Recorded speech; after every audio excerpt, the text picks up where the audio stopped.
how will you start or continue the investigation on the anomalous flood control projects? At ano na po yung mga preparations ninyo? Where the old chairperson left off, doon kami magsisimula. No? Pero sa ngayon, humingi ako ng extension na 2 araw. Kasi nga, napansin ng mga staff na walang markings yung mga ebidensya. Eh sayang naman kasi ang direction ko kasi sa amin, in aid of legislation. Pero beyond that, gusto ko, kung ano yung makakalap na ebidensya, agad-agad ipadala doon sa independent commission no, na yet to be constituted. And katunayan, kagabi, nag-uusap kami ni Mayor Magalong kasi virtually, kasama na siya doon sa commission in whatever capacity. At ni Secretary Vince Dizon, no, I gave them, and also with to the Ombudsman, kasi nandito siya kahapon, yung acting Ombudsman na Vargas, dahil siyempre, legislation, may mga concerns siya pinapalo up. So, nung nabanggit ko sa kanya, binigyan namin siya ng USB. Yung lahat ng contents noong mga pieces of evidence, documentary, and whatever, na nabanggit ko sa aking 2 privilege speeches. Dahil, alam nyo, bisita ko rin nung nakarang araw, nung isang araw pa, yung Anti-Money Laundering Council. Kasi meron din silang pinupurso na legislation. Napag-alaman ko, hindi sila pwede mag-freeze ng accounts unless merong formal complaint na na-file. So, knowing that and upon learning that, sinabihan ko si Secretary Vince Dizon na kung pwedeng madaliin yung pagpapile ng complaint, at the very least complaint, not necessarily information na ipapile sa korte, kundi complaint lang, para yung AMLAC can proceed na mag-freeze na kagad ng mga accounts ng mga individuals concerned. So do you think may enough na mga evidence para makasuhan yung mga dapat kasuhan, sir? Yung nakalap naming evidence, open and shut cases, and I enumerated, di ba, nung Tuesday, yung mga pwedeng kasong isampa laban sa kanila. Malversation, true falsification, and mind you, pag yun ang i-final, ang threshold noon is 8.8 million. Pagka more than 8.8 million pesos, no bail yun. Kasi reclusion perpetua, 20 years and 1 day to 40 years ang hatol. So yun ang pwedeng i-file kagad sa DOJ. And yung 6713 at saka 3019, yung anti-graft or yung code of conduct, pati anti-graft, pwedeng isampa sa ombudsman. And as we speak, si Secretary Vince Dizon, mabilis. Kasi kagabi lang kami nagkausap, kahapon actually, dahil sabi ko, pakuha mo na rito yung mga kailangan yung dokumento na para makapag-file ng complaint. Ano lang to, cover letter lang ang kailangan nito kasi nakakompile na lahat. At kanina, napakabilis ng umaksyon. At sabi ko, agad-agad, after ma-receive yung inyong copy ng complaint sa ombudsman o sa DOJ, mag-request na kayo ng pag-freeze ng accounts sa AMLAC. At HDO din, sir? Sa tingin ko, mangyayari yan within the day. Sorry. So, sir, considering yung mga na-provide nyo ng mga documentary evidence, sino po yung mga una na makakasuhan ni na Secretary Vince Dizon? Yung sa second privilege speech, maliwanag yon, yung 5 BGC boys. Mga signatories, Alcantara, Hernandez, Dumasig, JP De Guzman, JP Mendoza ba yan? Anyway, kumpista ako kasi may mga aliases pati yung mga San Diego, pati yung mga kontratisang na-identify yung SIMS at saka yung IM, at saka Wawaw. Sa first privilege speech, ganun din. May mga na-identify doon. And hindi naman ito yung parang hearsay, kundi mahilig kasi ako sa resibo Kapag gumalaw kami ng mga staff, sinisigurado namin na may kasamang resibo at pwede magamit sa pagpapile ng kaso. Hindi lamang sa pagpapile ng kaso, pwede magamit all the way sa prosecution hanggang sa conviction. So yung sir makakasuhan na, yun yung may pinakamabibigat na kasalanan na meron ng hawak na mabigat na ebidensya laban sa kanila. Correct, yung malinaw na malinaw. Yung pagpasok lang sa kasino, meron na yon yung PD 1869, di ba, as amended. At yun, pwedeng itawid doon sa RA 6713. Pagkatapos yung malversation yung using fictitious name or concealing true name, Article 178 ng Revised Penal Code. Meron ding karampatang parusa yon. And of course, yung paggamit ng mga ng fake na driver's license, yung umaksyon na rin yung LTO. No? Pero sir, kahit na sila yung makasuhan na, ipapatawag pa rin sila sa Senate hearing? Doon sa yes, sasagawan yung definitely. Lalo na, sina Bryce Hernandez, lahat sila, yung BGC boys, papatawag namin yon. Sir, before RG, so sir, yung bang nasimulang direction ni dating Blue Ribbon Committee Chairman Rodante Marcoleta, yun din ang susundan nyo na direction o magbabago kayo ng direction? Hindi, yun din ang, kasi yun naman, in aid of legislation, tapos yung mandate ng Blue Ribbon, maliwanag naman accountability of public officials. No? So, yun pa rin ang direction, wala mababago. Yun lamang, siguro, kung ano yung matutuklasan pang panibago, ihahalo namin yun. No? Sasama. At magkakaroon pa ba ma'am part 3 yung inyong privilege speech, sir, o wala na? Depende. Ganun pa rin ang sagot. Depende. Kung mayroong mga bago, hindi yung uulitin lamang, similar or the same, yung mga flood control na ghost, ano na yun tapos na tayo doon. Kasi case studies lang naman yung ating ipinakikita. Parang pakita natin, ito ba'y microcosm noong nangyayari sa buong Pilipinas? It seems so, no? Dahil kanina lang, meron nagre-report na yung sa ibang bahagi ng Kapuluan, ganun din, mga ghost projects. Pero yon i-compile na lamang, pero hindi na para ihayag pa sa privilege speech kasi baka maumay na kayo. Kasi nga ang tanong ng iba, wala ba sa Mindanao, wala ba sa Bicol region, wala ba sa Visayas, na-focus lang daw sa Luzon? Actually meron, kaya lang hindi na namin sinama kasi repetitive na Ganun din Papakita tayo ng mainis lang kayo kasi butas-butas, substandard, mainis din kayo kasi ghost na naman. So hindi ba nakakaumay yun? Tama na yung nakita natin na talamak yung pag-violate o paggamit ng kaban ng bayan.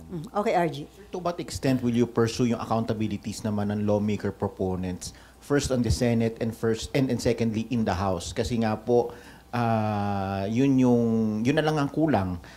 Alam na natin yung modus, alam na natin yung mga kasabwat doon sa, alleged kasabwat doon sa DPWH, sa contractors. Yung accountability direction is towards na doon sa mga lawmaker proponents. So are you going to, number one, open the records of the BICAM to know who are the proponents? And number two, will you be recommending cases against fellow lawmakers, whether senators or congressmen? We'll always be guided by evidence. Kilala nyo naman ako, RJ. Kung masagasaan, masagasaan. Walang dapat santoy. Kasi kung meron tayong pagtatakpan, bakit pa tayo nag-iimbestiga? Bakit pa tayo? Although, in aid of legislation, pero meron kaming isi-share namin sa executive branch, whatever pieces of evidence na mag-gather, para magamit, ma-put into good use. And again, yung pupurso namin yung sa WJ, yung lumabas sa pagdinig na allegation ni Bryce Hernandez na di umano, yung WJ magdadala o magdi-deliver ng obligasyon. Pag sinabing obligasyon, ito na nga yung lagay, di ba? So pupurso namin yon, and as we speak, meron kaming video footage ng CCTV footage na dumalaw dito talaga yung WJ. Ang pangalan niya Mina, ipapatawag namin yon. Kasi tatanungin namin, although may idea kami kung saan siya nagpunta rito, kaninong opisina ang dinalaw niya, pero ipapatawag namin para malaman natin kung kanino siya nagpunta, kaninong office, at sino yung kinausap niya, para maliwanag whether or not staff ng Blue Ribbon yung pinuntahan o legislator yung pinuntahan, edi magpaliwanag yung kapwa senador kung siya ay napuntahan. Bakit nagpunta rito yung WJ? And kung idudugtong mo, lawyers call this circumstantial evidence, di ba? Na although kung standalone, wala ka makokonclude. Pero kung may alegasyon na merong mambabatas o merong staff ng Blue Ribbon, staff ng Senado, na sinasabing i-deliver yung obligasyon, pagkatapos napunta pa rito, August 19 yung petsa ng pagdalaw. This year, sir. And we found out also, this year, 2025, recently lang. And we also discovered, kasi pinatingnan ko agad, kasi binanggit ni Bryce Hernandez, exact amount, nagbagsak di umano, and I'm saying this is just an allegation, di umano ni Senator Estrada sa Bulacan, doon sa first district man kung saan. So pinacheck ko agad sa General Appropriations Act kung meron bang insertion na nagkakahalaga ng 355 million pesos na intended para sa Bulacan. And we found one. Meron talaga insertion na wala sa House version, pero lumabas ito do sa after BICAM. So maliwanag na either sa Senate version or sa BICAM yon na insert. Now, we would like to find out, kasi alam nyo naman yung kalakaran sa budget deliberation dito. Hindi mo pwedeng matukoy. Ito nga yung lagi kong pinaglalaban na identify natin kung sino yung proponents ng mga amendments. Kasi kung walang record yon, paano matutukoy kung sino yung legislator, congressman man o senador na nag-insert o nag-amend? Walang record eh. Ang record lang dito is a piece of paper, whether toilet paper or yellow pad or yung stationery, minsan doon lang sinusulat. Ang may hawak nito, yung chairperson ng Finance Committee or yung Appropriations Committee chairman. Now, kung merong confirm na merong 355 million pesos na talagang allocate no, para sa Bulacan. And we went further, meron ng 5 projects identified na award na, no, out of the 355 million. Now, my team or my teams are checking kung ano yung status ng mga at least 5 projects na yon na hindi pa namin alam yung amount. Madali makita yon kasi nasa website naman ng DPWH. At titingnan namin sa ground ano yung status kasi baka pareho noong sa SIMS at saka sa IM na iisang litrato lang yung ginamit na hindi gumagalaw yung 2 tao, no. So titingnan natin yung kasi kung gano'n ang pattern sa First District Engineering Office ng Bulacan, posible na gano'n din ang ginawa dito sa kasi hindi pa naman sila nabubuko ng Mayo eh. 'Di ba? Ngayon lang naglabasan ito. Kung magre-remedyo naman sila, kaya I'm free to announce it to you, hindi nila kayang gawin yung kung halimbawa naghahabol sila. Ay, subukan nila yung 2 days na makasingil sila ng 46%. No? Hindi kaya yon physically. That's a physical impossibility. So maghabol man sila, kaya naming unahan. Ika nga. Kung ganun din ang pattern. Ba ang Senado? And can we ask for a copy? Not yet. Ako, hindi ko pa rin nakita. It was just reported to me. Bago ikaw, RJ, ako muna. Pero invited siya sa next hearing, sir. Papasupin ako yung yung in charge sa CCTV rito. Para siya yung mag-testify na actually on this date, at this time. Kung saan pumunta. Ito yung, hindi, makikita naman sa CCTV yun eh. Pero mas mainam na yung formally, i-testify noong mismong operator ng CCTV kung saang opisina, kailangan yun eh. Kasi kung CCTV alone, hindi mo mapagsilita yun eh. Pero may initial info kayo, sir, kung kaninong office ng Meron, senator? pero hindi validated eh. Kaya mas magandang tingnan na muna.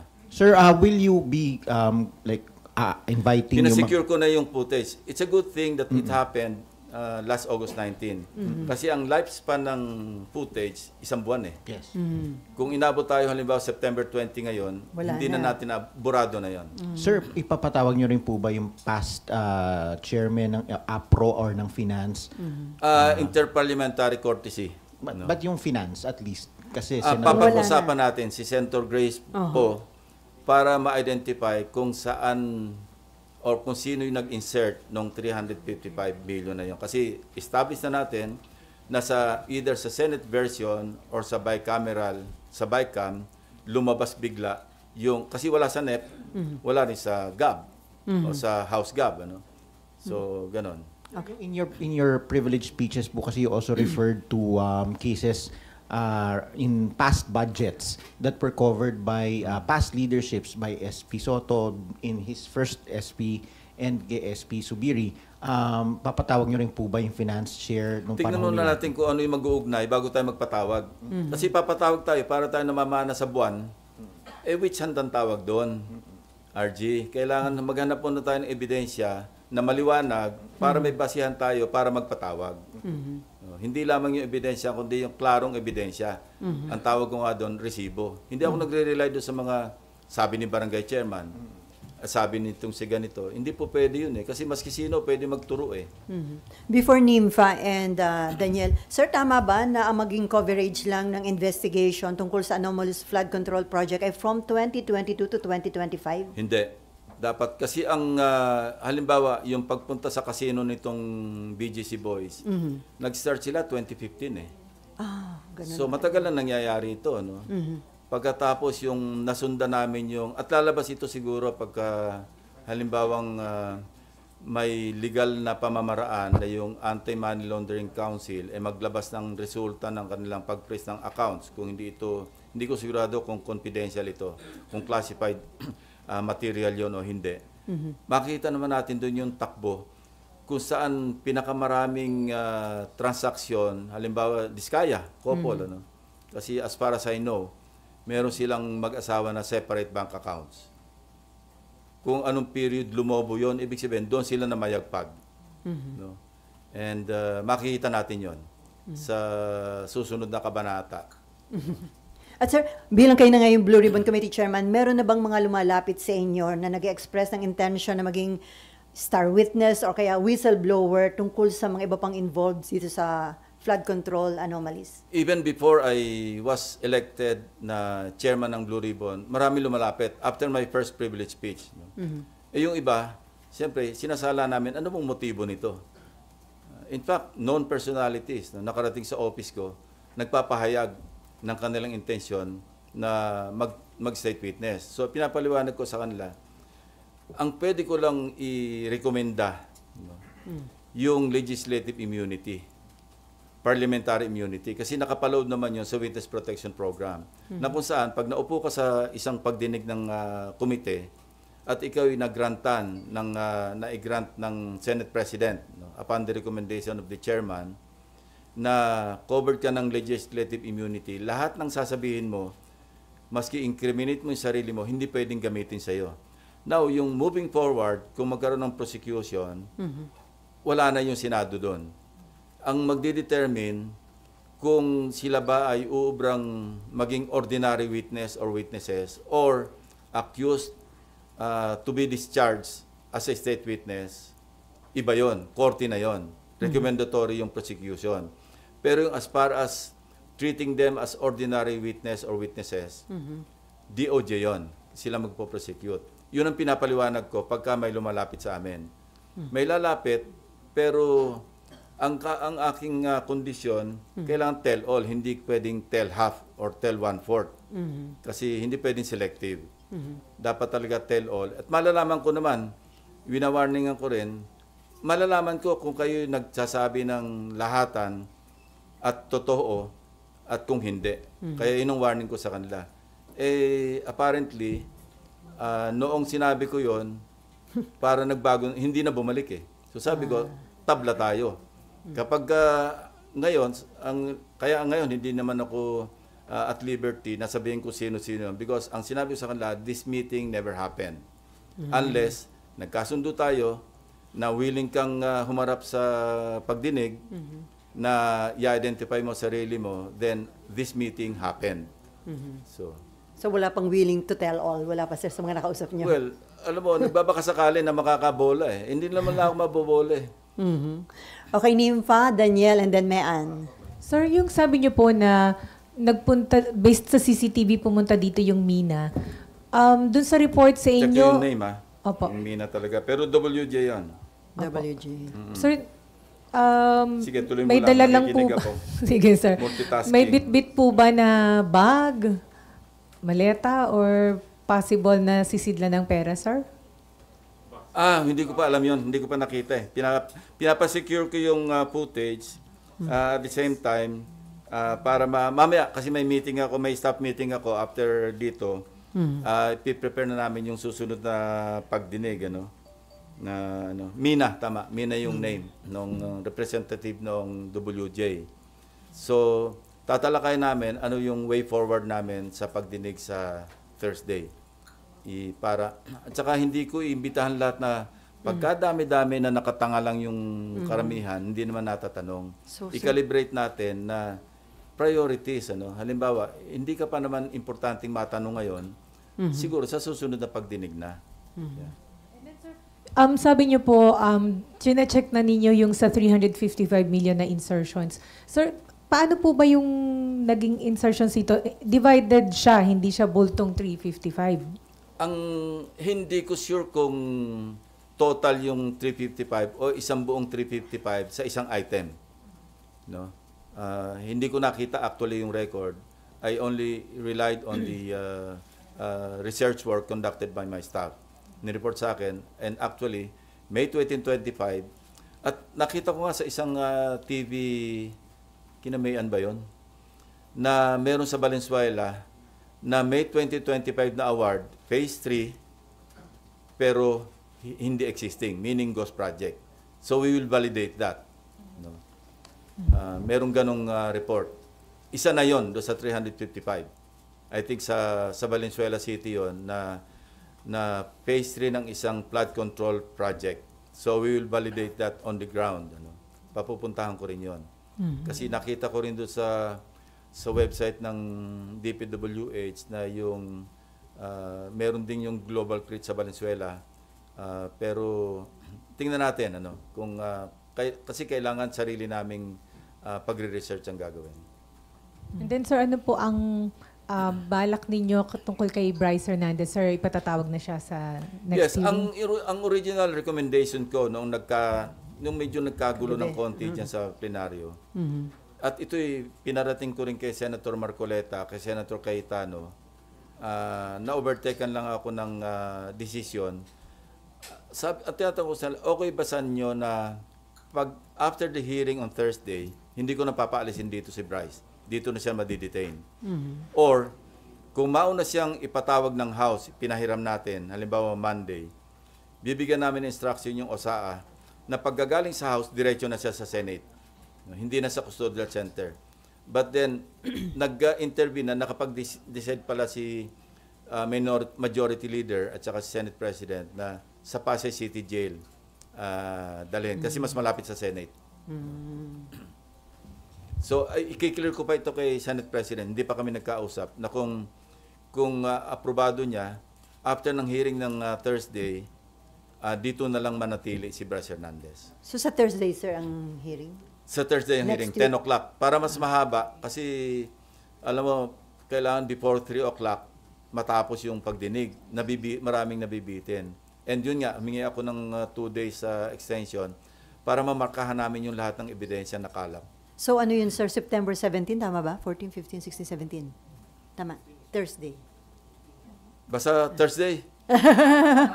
Meron ka pa? Next Thursday, next week. Sir, before Daniel, pabor ka ba dun sa hindi pagpirma ni Senate President Soto doon sa recommendation na isilalim sa Witness Protection Program yung Diskaya couple? Well, unang-una, nag-decline na si SOJ eh. Sinabi na niya na ang isang kondisyon niya, restitution. So, nag-usap din sila ni Senate President, kaya siguro yun ang naging basis ni Senate President Soto na hindi niya napirmahan yung recommendation. In the first place, hindi na updated yun eh. Kasi nag-recommend doon yung dating Senate Blue Ribbon Chairman. Dapat yun, i-update. Kung i-affirm ko yun, ako yung magbabalidate, ako yung magpipirma bilang new chairman. Hindi na. Outdated na yun eh. Pero dahil nga nagkausap sila nasabi sa akin ni Senate SP. President, na nagkausap sila ni Secretary Boying Remulla. At yun nga, hindi raw papalusutin. So, anong use na i-endorse mo pa yun? Di ba? Pero sa tingin niyo qualified hindi yung mag-asawang Diskaya, sir? Kasi nag-retract sila eh. Pagdating sa House, iba naman ang sinasabi. So, how can they qualify kung hindi definite yung kanilang testimonya? Pag nasa House, iba sinasabi. Pag naandito, iba. No? So, anyway, titingnan natin. Baka dumating yung punto na pag naandito sila, mag-tell all, i-evaluate natin. Hindi ko sinasabing definitely, pwede nating endorso sila sa Witness Protection Program. Pero kung parang opportunistic lang yung kanilang pakay para sila'y malibre sa kaso, na at saka hindi namin call yun eh. Call yun ng at saka kung susundan natin yung proseso, unahin na muna natin yung magkaroon sila muna ng legislative immunity.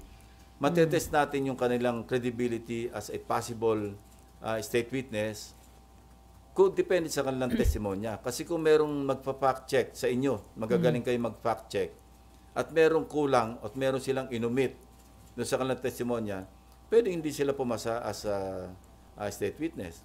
No?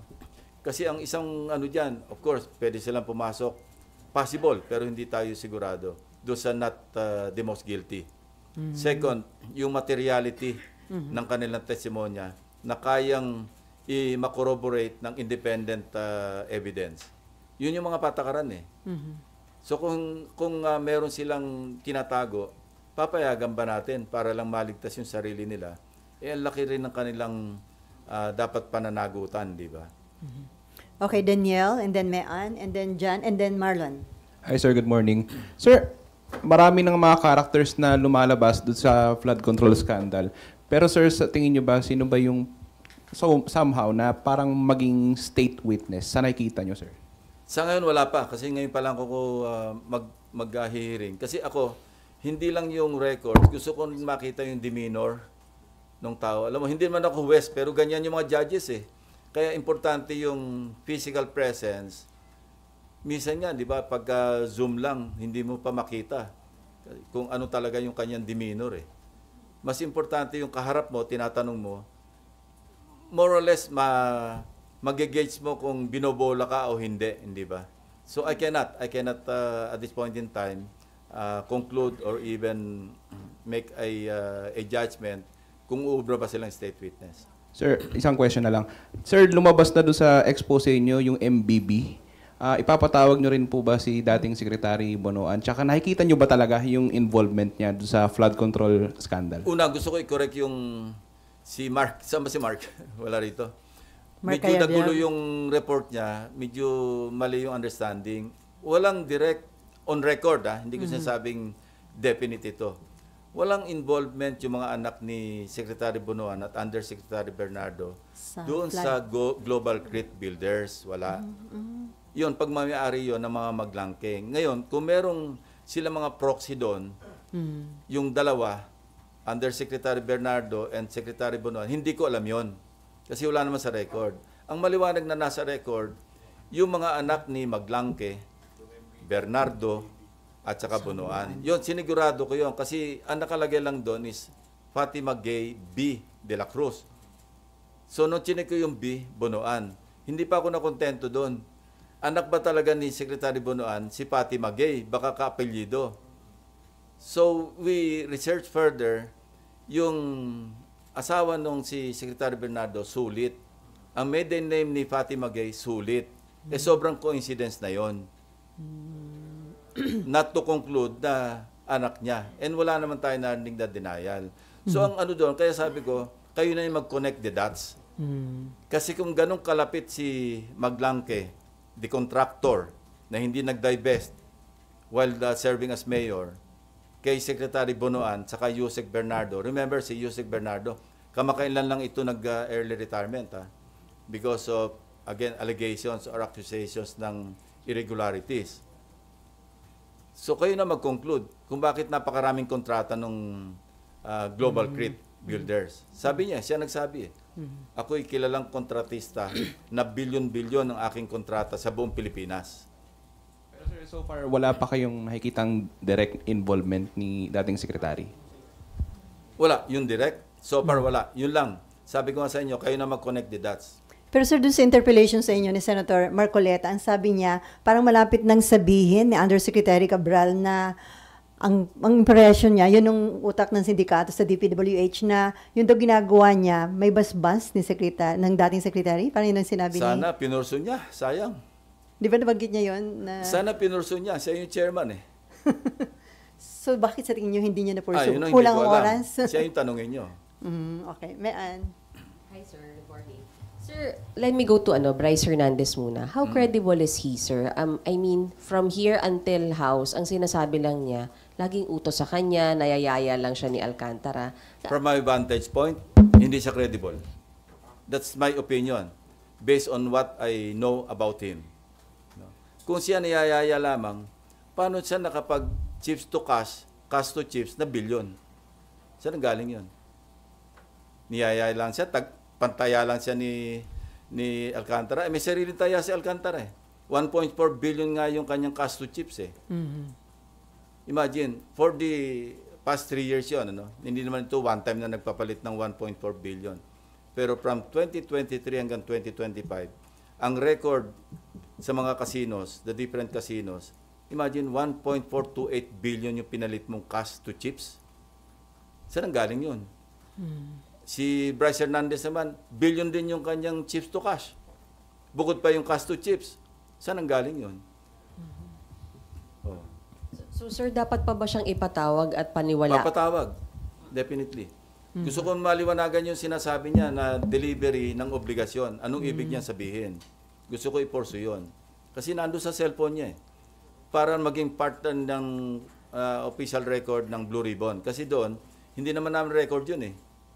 Record ng Tricom ba yan o yung accounts ng house. Ano? So, we want to formalize it. We want to make it official na yung kanyang testimony sa Blue Ribbon para magamit namin sa aming pag-pursue ng legislation and para magamit ko rin do sa sayang naman yung pakipag-ugnayan ko kay Secretary Dizon kasi very close ang coordination namin. Halos araw-araw nag-uusap kami. Yung nagpunta nga siya ng Mindoro, nung nagpaalam siya, sabi niya sa akin, bukas pupunta ko Mindoro. Agad-agad, sabi ko, ipadala ko sa iyo yung kopya ng first privilege speech and the documents that we gathered. Kaya tukoy niya nang puntahan yung Sitio Dike eh. Sir, gaano ka possible yung money laundering dahil doon sa cash to chips, chips to cash? Very possible. Very possible. Kasi makita mo doon sa cash to chips, chip to cash, hindi balansyado. So, meron kaming report, yun ang kailangang ma-validate na maglalaro sila, magpapapalit ng cash to chips, tapos magpapatalo ng kaunti, ipapalit yung chips to cash, papalabas na panalo. No? And this will be validated by the flow of incoming and outgoing transactions sa bangko. No? We're not yet there. AMLAC ang magpapatunay nun. Kaya, sabi nila, kaya namin sundan yan, hihimayin namin yan para ma-establish yung pattern. Kailan sila nagpunta ng casino, magkano pumasok sa bangko, at magkano lumabas. Tapos magkano naman yung, masusundan daw nila yon yung flow. Sir, sorry kahit hindi po sila pumirma ng waiver, bank waiver, kaya po yung matrace, yung inflow? Hindi, pag na-establish yung predicate crime, no, at nag-testify yung counsel, well, hindi kailangan ng waiver. Kasi may predicate crime eh. Merong crime eh. And money laundering is a predicate crime. Casinos ngayon, no, based on the amended AMLA, covered person na eh. Ang threshold niyan is 5 million pesos. So, pwede na talagang isama yung transaction sa casino, whether chips transaction or check or bank transaction, do sa pag-imbestiga ng AMLC. Sir, isa na lang. On the Discayas, sir, may iti-tell all pa ba sila sa dami po nung pangalan na nailabas nila? Tingin niyo, sir, may mga wini-withhold pa silang information? Well, may nagsasabi sa observation nila, bakit, di ba, narinig nyo na rin ito, no? Although, probably biased din yung kanyang statement, na bakit lahat lang ng pumirma ng impeachment ang parang nabanggit, ano?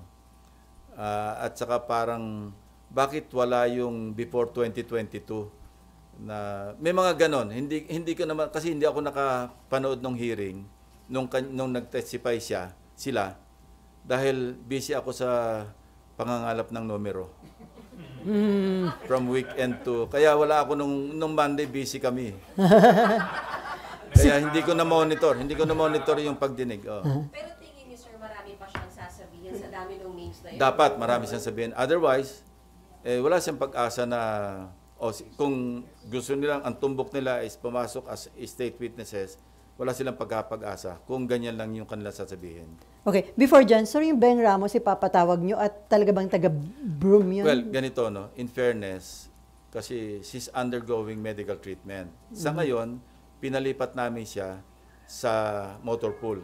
Kasi tinatanong ko, meron ba tayong holding group na parang holding unit sa Senado? Yun daw ang pinaka-holding group unit.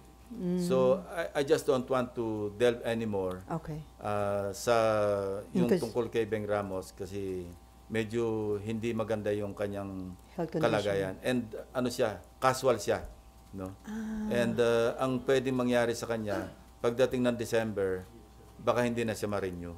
Okay. Okay, Jan, Marlon, Nympha, and then Amor, and then Ian. Sorry, Ian. Mike. Sir, yung recommendation do sa mga diskaya to be state witnesses, ano po ba yun? Nakikita nyo bang parang napakaaga naman, nagmadali, considering na isang beses lang po humarap si Curly dito sa Senate and sa masyado po bang Iwasan naging mo na maaga? lang mag-judge kung ano yung nasa isip o ano yung motivation ni Senator Marcoleta. No? Meron siyang reason, whatever the reason is, meron siyang dahilan kung bakit nirecommend niya kagad na maging state witness. No? Ayoko siyang husgahan doon. Ako, yung sarili kong pananaw, yung sarili kong sa tulong na rin ng mga members, no? Yung bagong composition ng Blue Ribbon na committee, pagtutulong-tulungan namin i-assess kung ubra ba talaga silang i-recommenda na pumasok sa Witness Protection Program. Okay, Marlon. Sir, initially sir, sa mga narinig nyo, nakita nyo dun sa mga hearings, both Senate and sa House, may mga adormawanay na ba sir tingin nyo? Maniligaw lang din dun sa investigation. Sinira mo naman yung araw ko. Maganda usapan natin. Ewan ko, hindi ko alam. Wala pa kasing pagdinig eh. Tama, sir, and then yung pagkakasangkot po ng dalawang kasamahan ninyo dun sa issue ng flood control scandal, how will that affect the credibility of the Blue Ribbon hearings going forward? Credibility? I don't think so. Wala pa naman tayo dun eh. Kasi bagong labas lang yun. Newly discovered, ano yun, di ba? Sa testimonya. At wala pa rin sa Blue Ribbon yun. Sa House yun eh. Kung may re-record din dito, yung ganong aligasyon, ipupurso namin yun. Nasabi ko na nga kanina, ang attitude ko lagi, wag tayo magtakip kasi mawawala ng credibility yung ating ginagawa investigation. Pero how do you handle that kung may kasamahan po kayo, ba? Nandun sila, nagtatanong sila, nandun yung nag-aakusa sa kanila? Blindfold approach. If you know what I mean. Okay, before Nympha, sir, marami nagsasabi, di ba, nagkaroon na tayo ng pork barrel scam, tapos andito na naman, may panibago na naman tayong ganitong controversy at mas malaki pa po yung amount involved. May mali po ba? Well, Bakit nothing nauulit? can mollify, nothing can appease our people, especially this time. Kasi parang cycle, vicious cycle eh. After so many years, eto na naman. At sabi nga ni Secretary Dizon, this is even worse than the Dinopolis issue. Galit na yung ating mga kababayan. At nai-inspire pa sila noong nangyayari sa ibang bansa. Huwag naman sana tayo umabot na mag-escalate sa ganung punto. Hindi maganda para sa bayan natin yon. So dapat gawin ng pamahalaan ng gobyerno ang lahat na magagawa para talagang walang cover-up, parang lahat kung saan tayo makarating, logical conclusion. And I believe in the, in the sincerity, in the political will ng Presidente, unless proven otherwise. Kasi sa nakikita ko, sa naririnig ko, especially from Secretary Dizon and other government officials who are in the know, yung mga malalapit sa Pangulo, maski kay Senate President Tito Soto, na gusto talaga niya raw walang katapusan. Yun ang binitiwan niyang term. Galit na rin, maski sinong tamaan. Yan din ang kanyang attitude. And I'm happy na sana hindi magbago yung ganong, masustain yung ganong determinasyon, yung ganong sinseridad. Otherwise, wala nang maniniwala sa pamahalaan. Yun ang nakakatakot.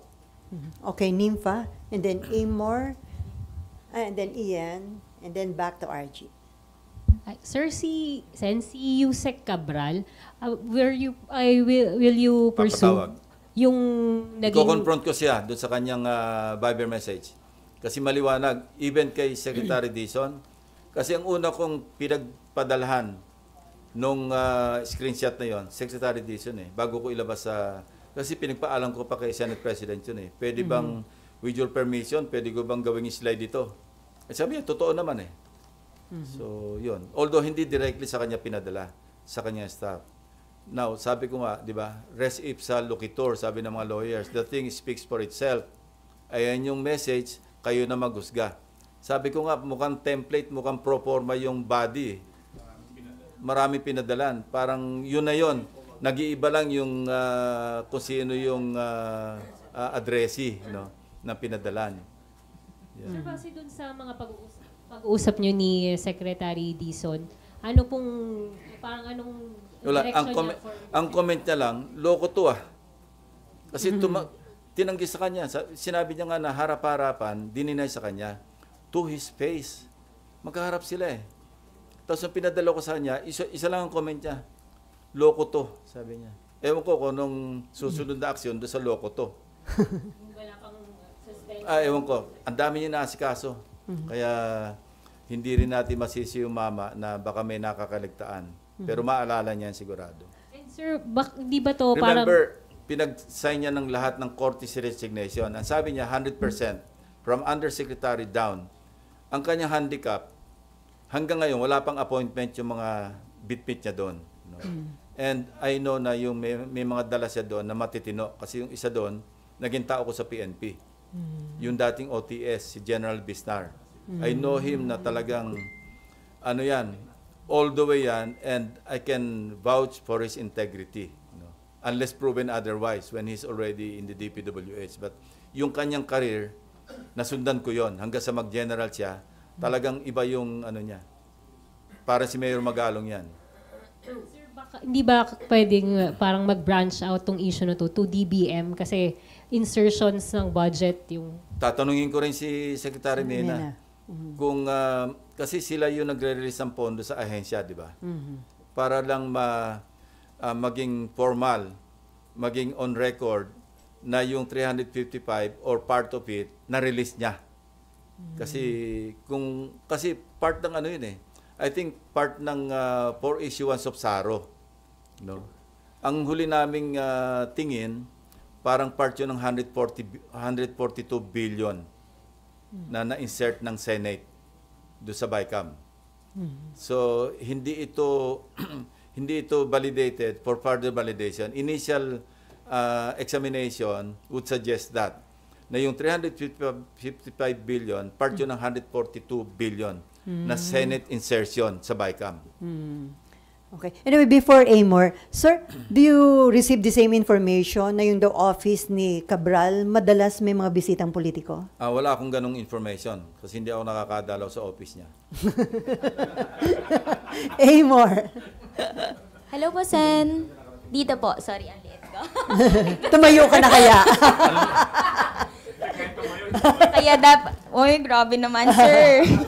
Yan ang mahirap pagka yung maliit nasa likod. Kaya nga, sir, hindi ako nakapag-reserve. Anyway, Sen, to clarify po, ipapatawag po ba sina Secretary Bonoan, even Maglangke and Bernardo sa susunod na hearing? Because although you said na wala silang direct link, ay may possible conflict of interest. Not this Thursday, probably next hearing or hearings.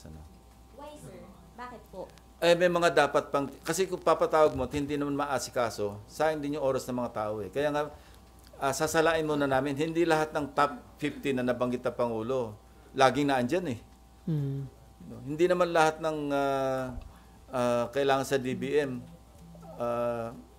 kailangan present sila dyan. So, i-calibrate natin para maayos lang yung salansan ng tanungan, pati yung salansan ng mga resource persons. Sir, balikan ko lang po yung yung sinabi niyo po na na-confirm po ninyo yung 355 million pesos na budget insertions. Does that mean kahit papano ay credible yung information na inilabas ni Bryce Hernandez? That would add to the credibility. Kasi exact yung amount. Nung chinek namin, indeed, meron talagang 355 billion na wala sa House version, wala sa NEP. So either sa Senate version or sa BICAM.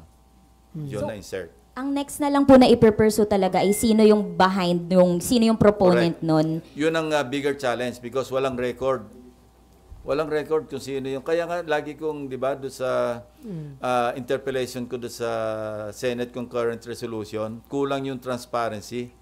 Kailangan malaman natin sino ba yung naka-record din, sino yung individual proponents noong mga insertions, noong mga amendments. Nang sa ganon, tukoy natin, pagka may nangyaring problema doon sa proyekto, alam natin kung sino nag-insert, lalo na kung ghost. Kung ikaw ang nag-insert dyan, ikaw ang proponent ng amendment, dapat binantayan mo yan. Dahil meron kang shared responsibility para malaman na yung in-amend mo, tuloy-tuloy, maayos yung implementation. Although wala kaming participation sa implementation, pero meron kaming oversight function, yung Senado, yung Kongreso. Sir, last na po on my end. Sir, kung walang record, ibig sabihin possible for the proponent to just get away with it? Possible. Wala kang record eh. Kaya nga, moving forward, kailangan maging transparent all the way, every step of the way from the NEP.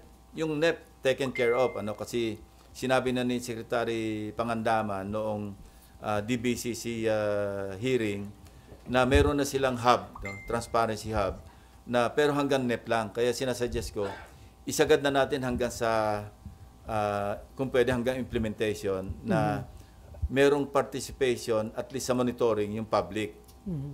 Diba? Sabi niya, meron yon. And the public can even upload photos.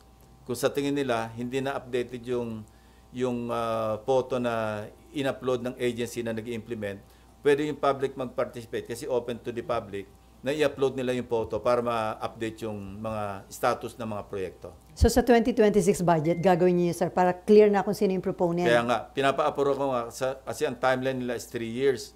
Ang sabi ko, baka pwedeng isian para sa 2026 or 2027, open na lahat.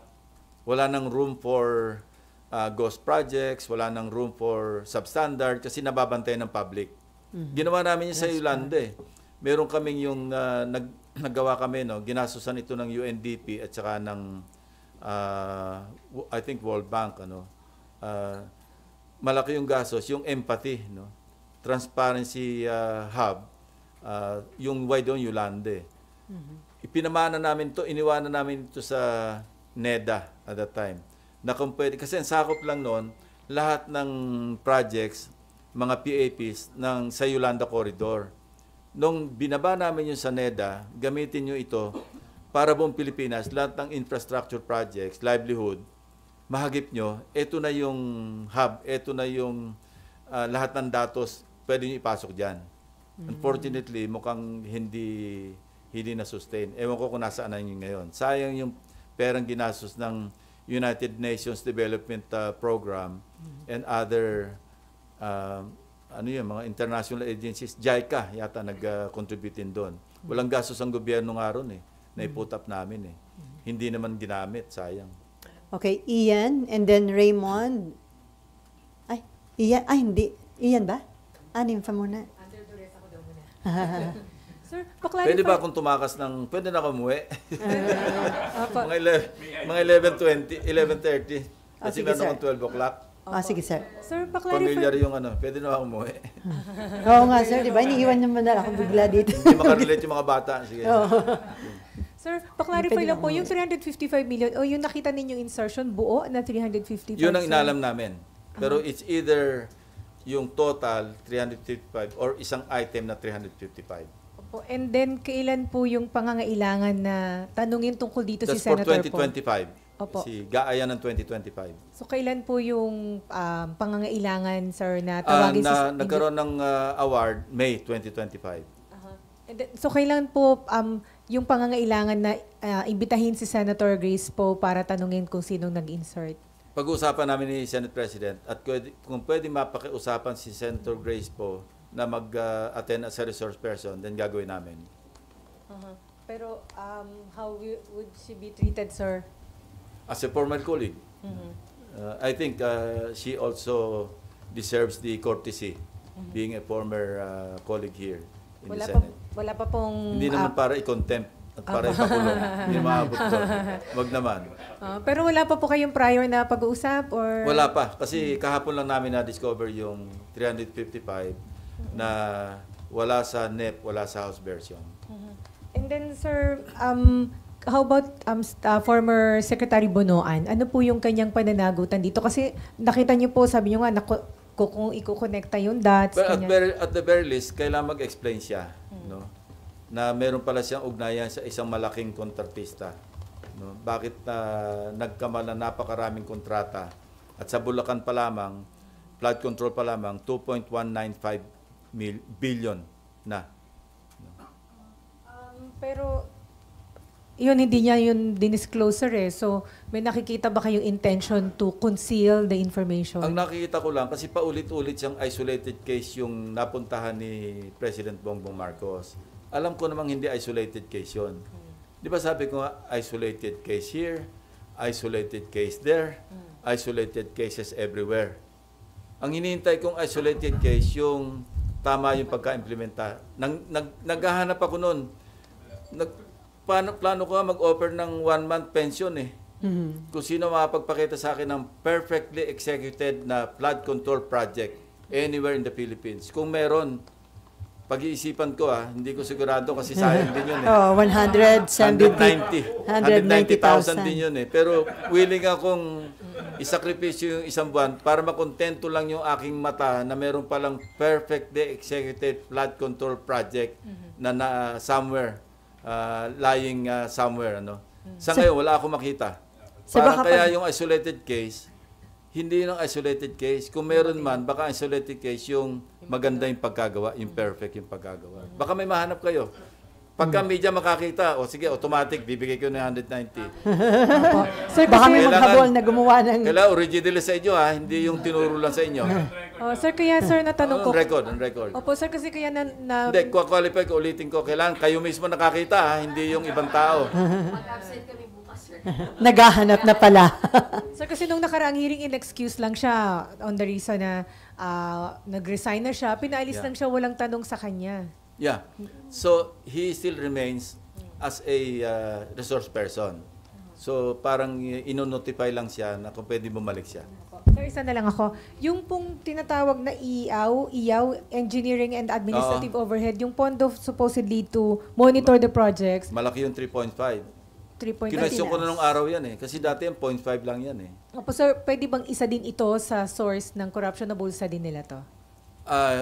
Mahirap mag-akusa, pero bakit ang laki? Kasi pag tiningnan mong yung budget ng public works, saksakan ng dami, 100 billion, kwentahin mo yung 3.5%. Kung monitoring lang, bakit pagkalaki? Especially, na meron na tayong existing na platform, di ba?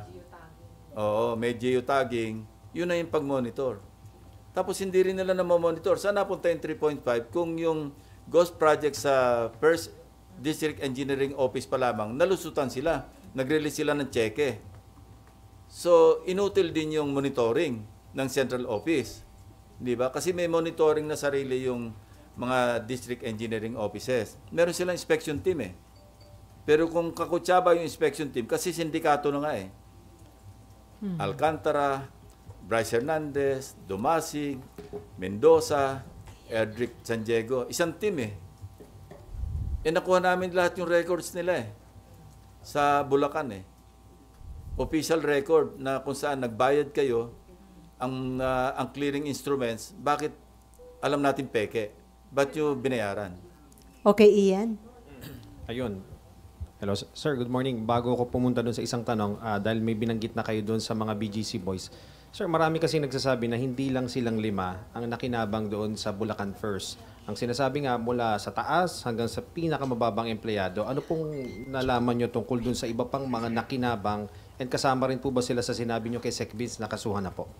Yes, pero alam nyo, di ba ang pattern, hindi lumalampas sa 150,000? Kasi pag nagbagsak yung funder, yung proponent, nagbagsak siya halimbawa kung ilang bilyon, may usapan na yun eh. Para hindi na lumampas sa threshold ng kayang i-implement ng District Engineering Office, hindi lumalampas ng 150 million kasi ang threshold nila 150. Pag lumampas sa 150 hanggang 450, region eh. Kaya... So bihira kayo makakakita ng more than 150, di ba? 77 million, 140 something million, 98 million. Walang lumalampas kasi kontrolado nila pag-implement, pag-monitor, pagbayad. So, ngayon, ito yung day of reckoning. Kala nila, lusot sila all the way. Ang malas nila, mukhang may nakialam sa taas na. Nagbagyo ng 3 sunod-sunod, mukhang nagalit na si God eh. Bakit nagkasunod-sunod si Krising, si Dante, si Emong? Tapos may habagat pa. Para may divine intervention, para mabulgar lahat. Otherwise, tuloy-tuloy sila sa casino. Correct. Yung pera natin binabayad sa tax, kinakasino, pinambibili ng mga Patek Philippe, kung ano nung relo, at kung ano nung kotse. You can just imagine, kung nagpatuloy ito, para tayo mga gago. Pero Senping, yung mga lower than kina Bryce, yung mga iba pang mga tauhan Hindi, yun na nga yung team niya eh. Yun ang lower eh. Si Dumasig, I think, one of them, project engineer. Merong si Erdrick San Diego, siya yata yung lab tech. No? Parang siguro, taga-check. Hindi lab na LOB, LAB. Nag-isip yata nag-isip. Yun yata. Pero I mean sir, yung mas mababa pa daw, meron pa daw. Naabot ba ng mga tropa natin? Yung 5 yon ang lumabas sa, yung sila may mga aliases sa casino. Tapos sila yung mga signatories So, we go by where the evidence brings us di ba? Kasi kung hindi naman hagip ng ebidensya, pangit naman na sabihin natin kasama sila. So, kailangan kasama sila sa resibo. Okay, Raymond. Last na lang sa akin. Sir, ang lumalabas kasi sa mga nauna ng report, 142 billion ang insertion ng Senate. So, Yes. do you think... Baikan pa lang yon. Oo, pero do you think hindi lang 2 senador ang pinag-uusapan natin dito? And I don't know. paano kung mas maraming senador pa nga ang lumabas? I don't know. Mawalan kami ng quorum. Hindi sir, pero seriously talagang... No, seriously. Baka mawala ng quorum kasi kung kasuhan sila halimbawa Sandigan Bayan at plunder o kaya malversation o masama sila doon sa non-bailable na kaso. Makukulong. Hindi ko sinasabing aabot sa walang quorum.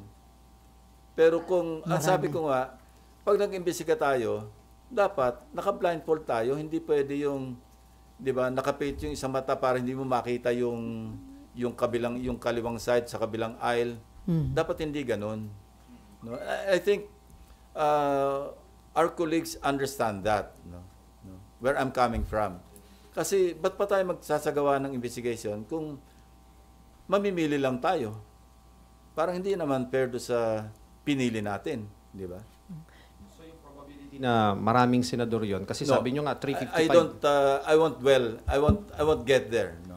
Ikaw lang nagsabi, kaya sabi ko lang, in answer to your question, kung ganun tayo dadali doon tayo dadali ng ebidensya, wala tayong magagawa. Di ba? Pero sa inyong determination na malaman lahat ang involved dito. Well, it's about time, Wala It's bang about effort time. na patigilin kayo sa investigasyon? Meron bang wala naman? Wala naman. Sir, lastly, Kasi all-out support naman si Senate President.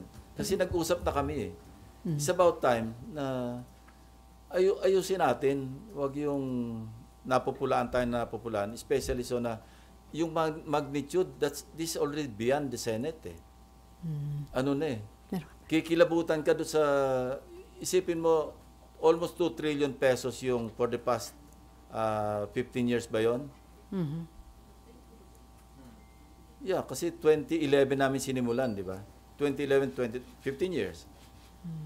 Kung kukwentahin mo na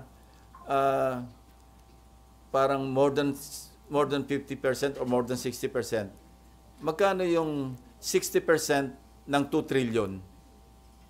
Di ba katakot-takot yung inubos na pera na kung kani-kanino napunta, tapos nalulunod yung mga kababayan natin, naglilimas ng tubig baha, palabas ng bahay.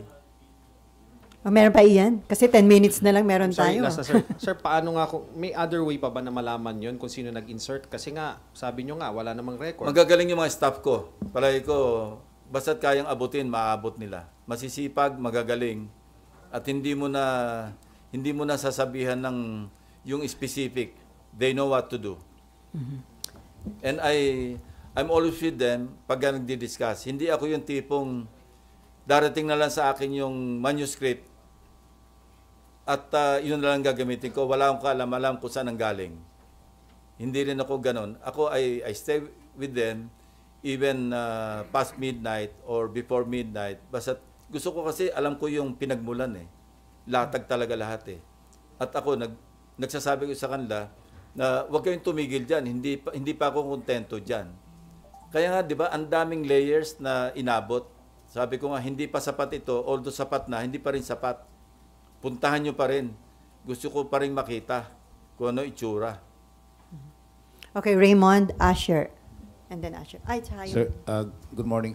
Doon sa may ilang concerns lang na parang in the past kasi para bang 15 yung pinangalanan ni Presidente na contractors. Kaya lang parang bakit masyado daw nafo-focus masyado sa mga diskaya. Now that you are the Blue Ribbon Chair, masitiyak ba natin na yung bang lahat sila, yung pangalanan doon ay mabubusisi ng gusto? Maski nga yung wala doon sa 15, di ba? Nandun sa 15 yung Darcy. Wala. Oh. Maski wala sa 15, WJ, papatawag natin. No, rest assured na hindi lamang ang focus. Kasi sila yung, ewan ko bakit sa kanila na-focus eh. Hindi ko rin maintindihan eh. Hanggang sa napunta pa nga gagawing state witness. Hindi ko alam. Sir, additionally, doon sa issue ng, kasi ang pinag-uusapan natin is 22 to 25. What about kung may mga lumabas mag-backtrack? During the time of 2016 to 2022, ang DPWH Secretary was Mark Villar, who is a senator, right? Si Senator Villar could be a very good resource person, at the same time, member of the panel. No, he can share. He's free to share his whatever he thinks or he knows about what happened from 2016 to 2022. At sinasabi ko sabihin ko lang sa inyo, yung sa nakita ko, very, very, very active ang bank accounts ng Diskaya Couple simula noong 2015, 2016, tapos naging active uling sobra 2025. Thank you, Tim. Okay. Yung sa likod mo na, si Mary. Mary Mon Reyes, sir, from One News 1 PH po. But sir, for the record lang, sa susunod na pagdinig, inaasahan pa rin po ba natin yung participation po ni Senator Marcoleta and yung ilang mga welcome pa rin po mag-participate si Senator Jinggoy until may complaint po sa kanya na nasasangkot? All the senators, kasi ang membership ng Blue Ribbon, 17. Kasama ako doon. Plus ex officio na 3 na lang naiwan kasi ex officio ako. So, bali ilan yun? 3 lang yung o 4 lamang yung senador na hindi members who can also participate. Now, yung minority representation, iwanan namin sa kanila, bibigyan lang namin sa kanila yung numero. Ito yung inyong number of slots sa membership. Kayo rin ang bahalang pumili kung sino yung vice chairman. Sa ngayon, ang vice chairman sa majority, si Senator Erwin Tulfo, because he requested me to be the vice chairman. And I agreed. So, hingi rin kami ng isang vice chairman from the minority group. Kung sino man yon, hindi ko alam. Ang dating vice chairman yata, Senator Bato at saka si Senator Bongo. Now, if they would like to elect a new vice chairman, pero nilimit ko na lang sa 2 vice chairman. Katakot-takot na yung mga vice dito eh. 3 yung vice chairman sa Blue Ribbon. So sabi ko, 2 na lang, isang majority, isang minority. Pero wini-welcome pa rin po natin yung participation ng ilang because they are nasasangkot. senators. Until po may complaint or case na ipa-file against them po. Tsaka po. Maski merong cases filed, they can still participate because that's their right. Until convicted, wala na silang karapatan kasi convicted na. Asher? Final conviction, Okay na. meaning Supreme Court, yung affirmed by the Supreme Court. Okay. Okay, before Mean, sir, sabi nyo, hindi pwedeng minosen yung minority block dahil 9 yung members. Ilan na nga kailangan, pwede nang magpalit, Yun diba? ang sinabi ko kay Senate President. Sabi ko, 15 tayo, siyam sila. Huwag mong minosen yung 9. And ang attitude din ni Senate President, ito na pag-usapan natin. Huwag natin baliwalain kasi mga kapwa senador yan. Tratuhin natin sila, ikaw, kasi you are the Senate President of the entire Senate, of all the 23 other senators. Dapat yan, and he agreed, ganyan naman talaga yung attitude niya, no? Na hindi po pwedeng Senate President ka lang na majority. Pero ito pa yung isang with the warning. Manipis yung 15 against 9. Baka bukas makalawa, ikaw naman yung kinuko. No? Kaya yung naging biruan nga dyan, wag mong kukunin majority leader si Joel Villanueva kasi 2 beses ng majority leader yan na nakuko yung kanyang Senate President. Pero so doon sa Aminado naman siya Kaya ito si Senator Alan Peter, gusto niya i-volunteer na majority leader si Joel. Kay Senate President Tito. Pero so doon sa naging complaint These are kahapon. light moments lang ito. Pero doon sa naging complaint ng minority, doon sa naging decision tungkol kay Bryce, sa tingin nyo, doon napakita rin yung mahusay na leadership ni Tito Sotto na ang naging ending, pinalipat sa Pasay City Jail. Yes, parang sabihin natin Solomonic, pero temporary yun Kasi pag-uusapan nga namin, after ng hearing sa Thursday, or even before, kung hiramin siya ng House, ang recommendation ko nga is diretso na lang dito sa Senate. Mas mainam na rin dito, at least wala na tayong gastos sa gasolina pag may hearing, may escort pa. Mas mainam na nandito kasi meron naman kaming facility rito. Okay, Maan. Sir, sabi nyo kasi kanina, hindi lahat priority na imbitahan yung mga contractors. Sino lang po yung priority sa Webes na harap? Pag-usapan pa namin mamaya. Kaya nga, pakawalan nyo na ako kasi may meeting ako. Sir, pahabol daw isa si Malu. Sir, kasi sabi niyo na mayagpag yung mga diskaya, 2016 to 2022. Sir, senador po kayo nun, hindi niyo po natunogan that time? Hindi namin kilala si Diskaya noon. Ngayon nga lang nagsulputan Okay. Kasi yung contractor hindi pa naman lumalabas kung sino-sino, di ba? Sir, pero yung pagsisingit sa budget? Marami na ako na-check noon Siguro nabawasan lang. Marami ako na-kaltas noon, year in, year out. Sa budget ng DPWH. Marlon, may pahabol? Sir, sa dami niyo pong inimbestigahan na anomalya sa gobyerno, irregularities, paano niyo po irarank tong flood control scandal? One of the most challenging ito, actually. Kasi complex at saka masyadong widespread. Kaya hindi mo alam kung saka tutungo kasi nakakahilo. Kung ano yung uunahin mo. At saka, basta medyo complex. Maski nga si Secretary Dizon, overwhelmed siya Sabi ko, sama niya sa priority niya yung barbershop. Mukhang hindi na nagpapagupit yung mama. Is it also the worst that you've seen so far? I think so, yes. Even worse than yung Napoles na yun din ang observation ni Secretary Dizon sa kanyang based sa experience.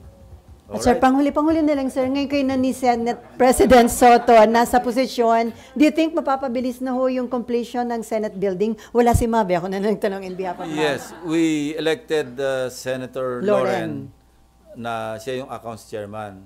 At tubili siya, sabi ko, tulungan na lang kita. Kasi ang tradisyon, pagka Senate President pro tempore ka, isa lang yung committee dapat hawakan. So pinag-iisipan pa nga namin na bibitiwan ko yung electoral reforms. Kaya lang, napag-usapan ako ni Senate President, meron siyang bill sa party list. So kayo pa rin? In the meantime, but eventually, I will relinquish yung chairmanship ng electoral reforms dahil nga isa lang dapat. So yung accounts, hindi ko na nga mahawakan. Sabi ko lang kay Senator Loren, bigyan lang kita ng staff backup na mga sanay na doon sa Senate building para mapadali. Sabi ko, ikaw rin, alis ka ng 2028, matikman mo man lang na mag-opisina ron. Yun ang challenge sa kanya. Yun ang carrot. So may target kailan makalipat doon, sir? Hopefully, kung kakayanin, kailan, before 2028. Ganun pa rin. Kasi dapat yan ang original timeline yan. Yung yung third regular session ng 2022, dapat nandun na kami. Doon na magpupukpuk sana si Hindi nga nangyari kasi na COVID. Patapos wala na kami na abala. Ang titingnan din natin yung budget kasi we started with I think 8.9 billion. Ngayon parang lumolobo na siya ng 31. Parang i-check nating mabuti kung bakit parang sobrang ahead of the inflation rate yung taas ng budget. So si Beck Ramos hindi ba hihinga ng kahit affidavit kung may sakit po siya? Inimbestigahan siya actually ngayon.